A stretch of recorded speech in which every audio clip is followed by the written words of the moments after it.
I'm back again. I uh, I have to admit I was wrong about some things on my channel. Through the help of somebody who I've been debating with and been giving my arguments to on this channel to a specific person I've mentioned. I haven't given out their exact channel name or their exact name, as that is confidential information. But I have talked about how that is one person I've been sharing my ideas with, and one of the things this individual has helped me realize is that I was actually wrong about one of my, it's not a major argument. It's not really a major argument on my channel to debunk the Bible, but it is one of the things I tried to use to debunk it. I mean, I guess you could say it's kind of true, but it's weird because it deals with paradoxes, so it's, once you deal with paradoxes, you can't even say what is true of the paradox, honestly, sometimes. I mean, you can't sometimes, but when you have more clarity on it, you'll have a sure answer. But anyway, it's about the body versus the spirit. I mean, the body versus soul. I don't want to say spirit or soul. I don't want to use them interchangeably. When I would talk about the immaterial soul, I would just say soul. I wouldn't say spirit ever, because that's just a biblical term, biblical spin on the soul. And I'm not saying it's necessarily wrong, what it says about the spirit versus the soul. I'm just saying it has its own spin on the soul, that there is something also additional to it called the spirit.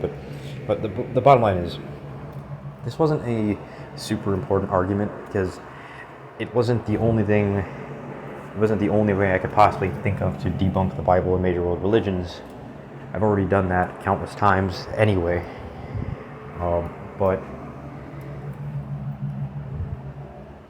this was one of the things I failed at. But I didn't really care, because this channel isn't about having the perfect philosophy right away. It was just about me building the perfect philosophy as quickly as possible. And it was also mainly just about debunking major world religions. All major world religions. Whichever way I could think of. And I always started with the easiest ways. And so it would just get harder, so as I went along with certain, not necessarily harder, I guess you could say it varies, but I didn't really I started with the easy ones, but that doesn't mean I necessarily went up to the harder ones as time went on, at least not always, so, but still, the bottom line is,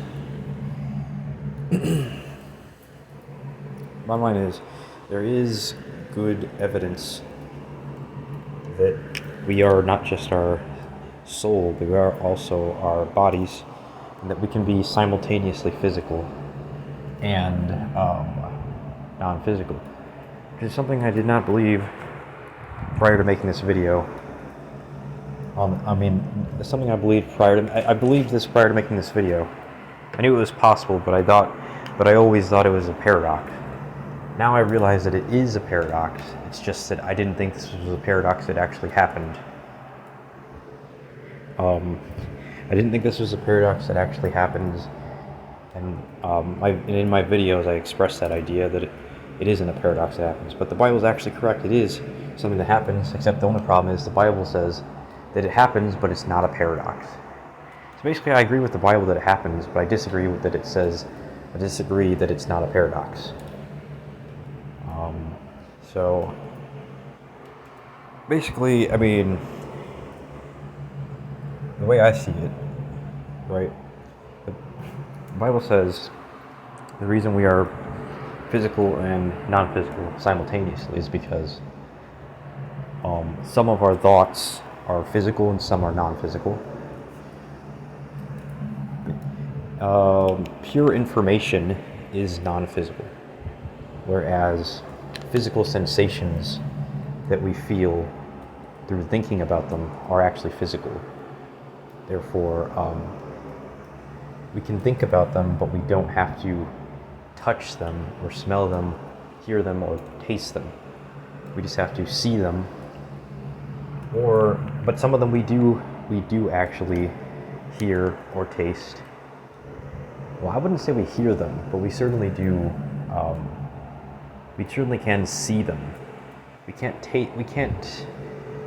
I guess you could say we taste them, but because it's a cloning. I guess you could say it's some sort of cloning of the actual memory of the actual experience. When we remember how something tasted, we're not actually tasting what we tasted in that exact instance. We're not doing it again. We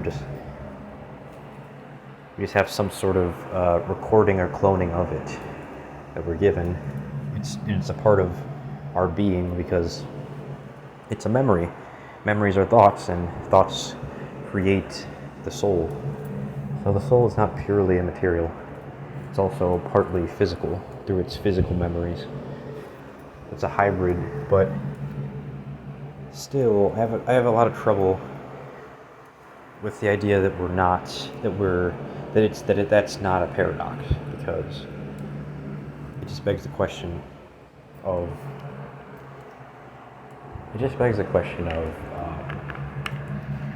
physical versus non-physical. If they are two polar opposites, how are they, and how can you be both? Because think about it. If I'm physical, and I'm not physical, then I'm doing I'm doing what only the physical can do, while also doing what only the non-physical can do. But it also means that I'm only capable of what the physical can do, and I'm also only capable of what the physical can do. Because the physical can only do what the physical can do, and the non-physical can only do what the non-physical can do. So how am I doing both? Like if something were only two things purely, it was just hot and cold, then that thing could do, by that logic, that thing should only be able to do what is hot. If it is hotness, then why is it able to do what hotness cannot do, which is what coldness can do? It sounds like a paradox because it is. It's not really possible. It's like saying any two polar opposites. It's like how can number one do what negative one can do, and vice versa? How can one do what it can't do?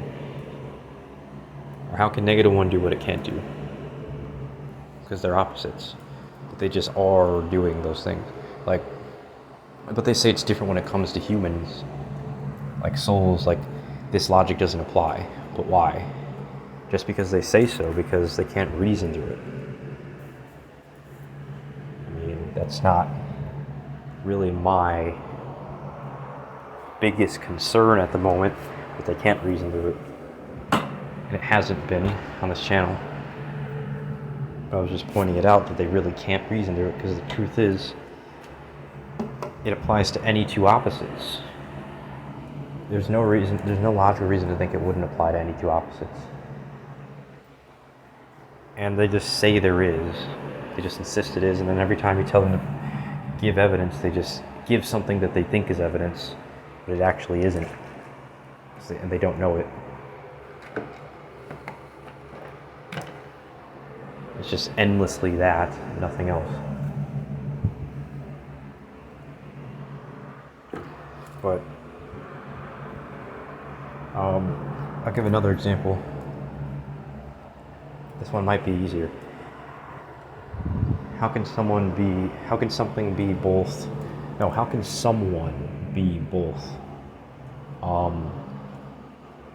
happy and sad at the same time? Because things can only do what they are capable of doing. A thing can only do what it's capable of doing. Happiness can only do what happiness is capable of doing. Sadness can only do what sadness is capable of doing. But if you're both happiness and sadness, then how can you be happiness and do what sadness can do if happiness can only do what happiness can do? It doesn't make any sense. It's just paradoxes, and that's the thing about paradoxes. It's not that they don't happen. It's not that they can't happen, it's just that they can't happen through logic. They can only happen through the defying of logic. There's a difference between something something happening that is logical to happen, and something that is illogical to happen. The illogical can happen, it just can't happen by logical processes, as I've been saying all along on this channel. So that's why, and I'm sure there's verses talking about this, how we are, our body, but it also says that we are our body. It says body plus soul creates the human being, it creates the whole. But that's like saying, and then it also says, but we're not just the whole, we're its parts. But that doesn't make sense, because by the logic of what I was saying earlier about opposites, it also doesn't make sense to say that the whole is its parts, because the whole isn't the parts. That's like saying the car is the whole, its parts are all its various different parts, therefore the whole that is the car is its parts. It's not, it's just that its parts create the whole. It's like if you take away parts, the car still remains, it's just a different car. I mean, it's not a different car, it's just changed. It's the same car, but it's just simply changed. It's more logical to say that. If I lose something, it doesn't mean, if I lose something, I lost a part of me. But that doesn't mean I'm not me, it just means I changed. If a robot loses its arm, then the robot is still the robot. The same robot, it's just changed because it lost something. But it doesn't really follow to say that where it says, we are humans, we are human beings, which is composed of two parts, body and soul. Two main parts, body and soul, but we can't, if the human is the whole, and the parts are body and soul, then how can we be the whole and the body and the soul if you can't even get the whole without the parts in the first place? It doesn't make any logical sense.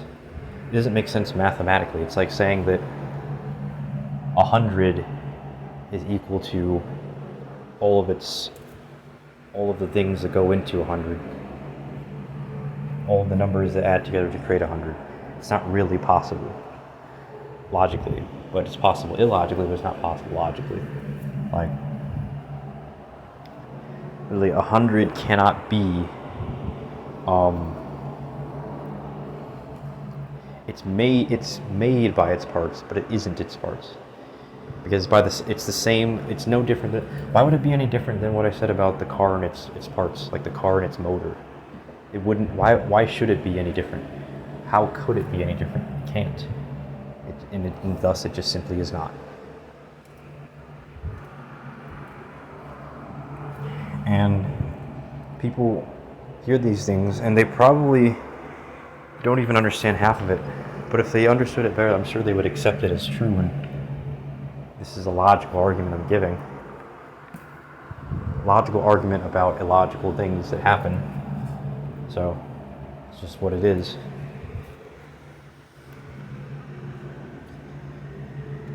Now, this is a trusted Christian website, to my knowledge.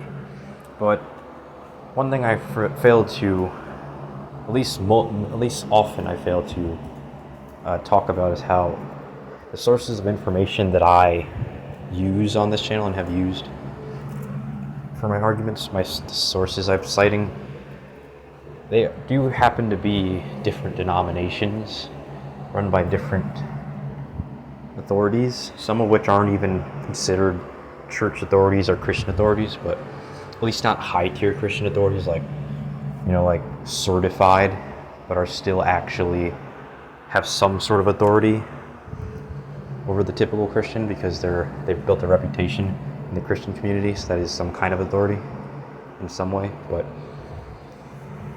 it's not like, well, that doesn't matter because it has to be the absolute denomination I like. Like, it doesn't. I'm using a collection of different denominations and sources of information, and taking their taking the different viewpoints and I'm shooting them all down. I've been shooting them all down with my arguments. And there's not, but the point is, so basically if there's some Christians that say that, some denominations of Christians that say that we are the body and the soul and we're it's whole, you know, then that's like them, then I'm shooting at them, but then I'm also shooting at the ones that say that that isn't what the Bible says, because I'm just shooting other arguments they have that aren't that argument. It doesn't have to be that argument. It's really not a very complicated process at all. Really quite simple. I mean, for me it isn't. The average person, it clearly is. For them, this must be like rocket science, as I've been saying. But anyway, I'm done here. I hope you enjoyed. I'm out.